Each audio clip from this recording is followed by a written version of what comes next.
Cinema জগতের একটি দুঃখজনক খবর, অভিনেতা মুকুল দেব, যিনি 23 মে রাতে দিল্লিতে মারা গেছেন। তিনি চলচ্চিত্র ও টেলিভিশন জগৎ এবং তার অনেক শুভাকাঙ্ক্ষীদের ছেড়ে চলে গেছেন। মাত্র 54 বছর বয়সী এই অভিনেতা সিনেমা ও টেলিভিশনে বহুমুখী ভূমিকার জন্য পরিচিত ছিলেন এবং তার অকাল মৃত্যুতে শোকের ছায়া নেমে এসেছে। ঘনিষ্ঠ বন্ধু এবং সহ অভিনেতা বিন্দু দারা সিং, যিনি মুকুলের সাথে সন অফ সর্দারের মতো ছবিতে কাজ করেছিলেন, অভিনেতার সাম্প্রতিক সংগ্রাম সম্পর্কে মুখ খুলেছেন।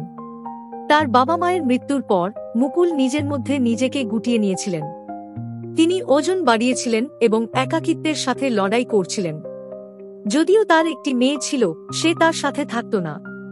তিনি সন অফ সর্দার 2 দিয়ে ফিরে আসছিলেন, কিন্তু দুঃখের বিষয় হল তিনি এটি দেখার জন্য থাকবেন না। চলুন জেনে নিই অভিনেতা মুকুল দেবের জীবনের কিছু কথা।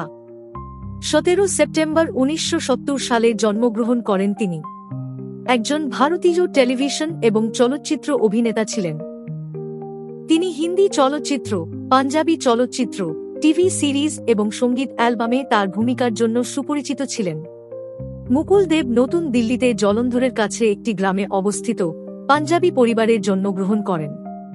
এক সাক্ষাৎকারে তিনি বলেছিলেন যে তিনি দিল্লিতে বেড়ে ওঠেন। তার বাবা হরি দেব একজন সহকারী পুলিশ কমিশনার ছিলেন, যিনি 2019 সালে 91 বছর বয়সে মারা যান। বিনোদন জগতের সাথে তার প্রথম পরিচয় ঘটে যখন তিনি 8ম শ্রেণীতে পড়ার সময় দূরদর্শন আয়োজিত একটি নৃত্য অনুষ্ঠানে মাইকেল জ্যাকসনের ছদ্মবেশে তার প্রথম হাতে খড়ি।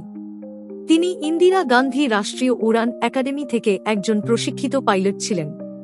মুকুল দেব 1996 সালে বিজয় পাণ্ডের ভূমিকায় একটি সিরিয়াল মামকিন এ অভিনয়ের মাধ্যমে টিভিতে অভিনয়ের সূচনা করেছিলেন। তিনি দূরদর্শনের এক সে বাত কর এক নামে একটি কমেডি বলিউড কাউন্টডাউন শোতেও অভিনয় করেছিলেন। একই বছরে তিনি এসিপি রোহিত মালহোত্রা হিসাবে দস্তকের মাধ্যমে চলচ্চিত্রে সুযোগ পান। এরপর তিনি বিভিন্ন ছবিতে অভিনয়ের সুযোগ পান, একটি নাচের প্রতিযোগিতামূলক শো অভিনয় করেছিলেন।